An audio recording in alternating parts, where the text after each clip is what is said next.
Hello, नमस्ते. कसे आहात सगळे? छान ना? मी पण मस्त आहे.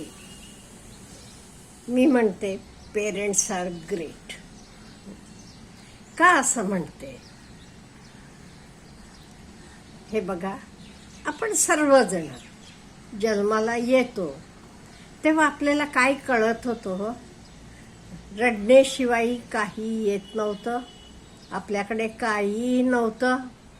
सगळं आपल्याला आपले आई वडिलांनी दिलं, शिकवलं, मोठं केलं.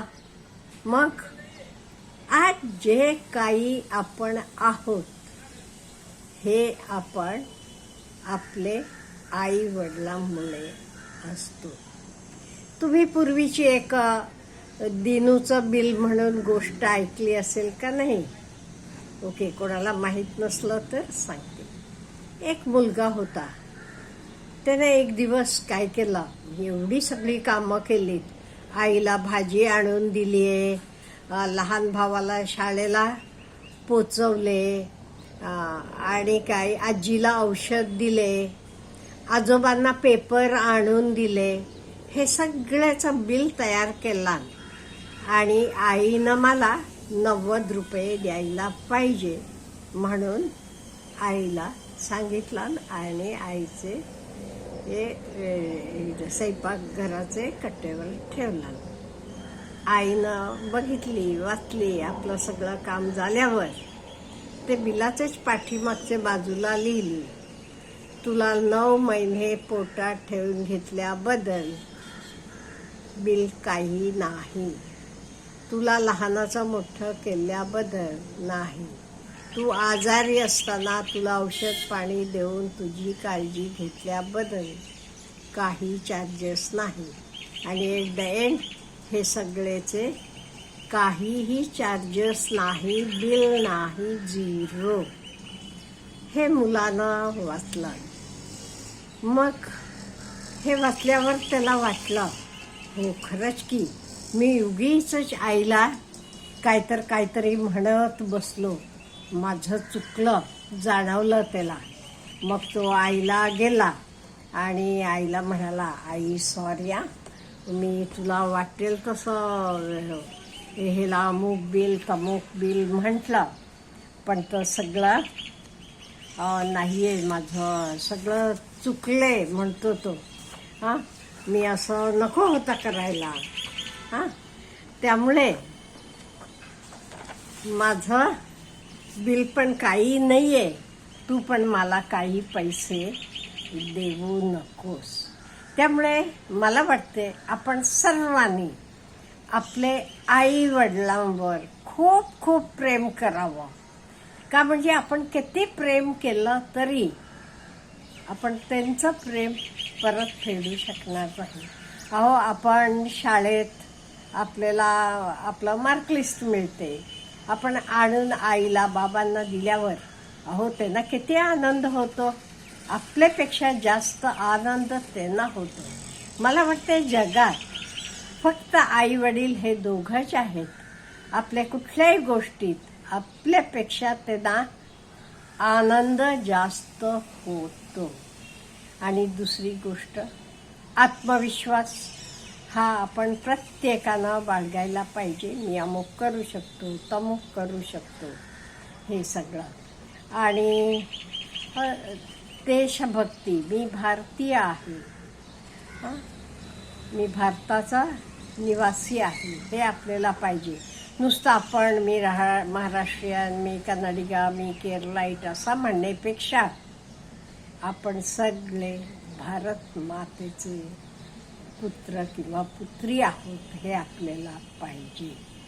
आणि हे का नाही, देवावर किंवा कुठल्या तरी शक्तीवर आपण कायम विश्वास ठेवायला पाहिजे.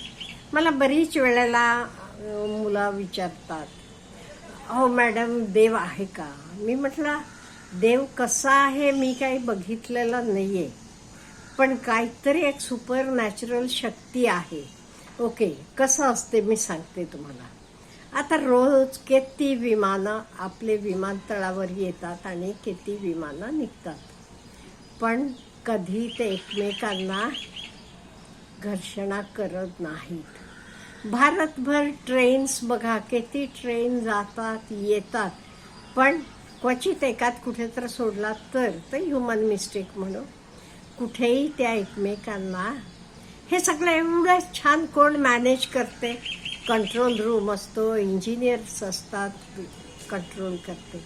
आपले ग्रह बघा, कधीपासून सूर्याचे भोवती आपलेच कक्षेत गोल फेऱ्या मारतात, कधी त्यांची घर्षणा होत नाही.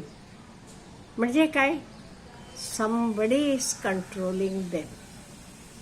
in the same way, काही त्याला तुम्ही सुपर पॉवर म्हणा, निसर्ग म्हणा, देव म्हणा, काही म्हणा, माझं मत, माझं पर्सनल मत आहे, काहीतरी एक शक्ती आहे, ती हे सगळं नियंत्रण करते. हे बघा, किती तुम्हाला अवघड प्रॉब्लेम वाटतो कित्येक वेळेला, आणि तो कसा अगदी असं सुटून जातो. कोणाची मदत आहे तिथे? म्हणजे देव आहे असं मला तर वाटते. हे माझं तर मत आहे. आणि हे बघा, आपण हार्डवर्क, मेहनत करायला पाहिजे.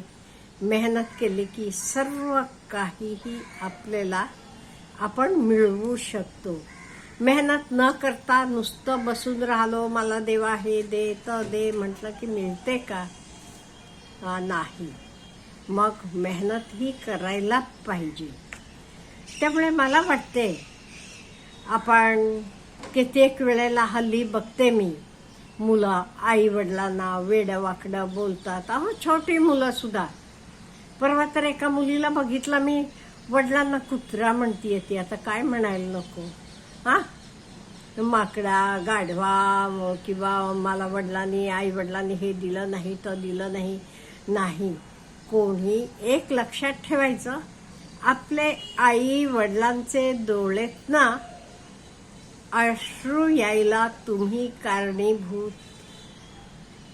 होऊ नका. मी सांगितलं का, हार्ड मेहनत, मेहनत करायला पाहिजे. आता PV सिंधू बघा, एवढी मोठी, किंवा कोणी क्रिकेटियर बघा, कोणी घ्या तुम्ही, का बाकीची लोक अगदी आरामशीर झोपत होती तेव्हा ते 4 वाजता 5 वाजता उठून ग्राउंडवर जात होते आणि प्रॅक्टिस करत होते. आपण मोबाईल घेऊन नुसतं स्क्रोल करत बसत होतो तेव्हा ती तिथे घाम गाळत होती. म्हणून त्यांना ग्रेटनेस मिळाला. उगी काहीही न करता, मेहनत न करता काहीही मिळत नाही. हे आपण लक्षात ठेवायला पाहिजे. आणि आपल्याला मेहनत करताना आपले आई वडील आपल्याला कायम आपले पाठीशी असतात.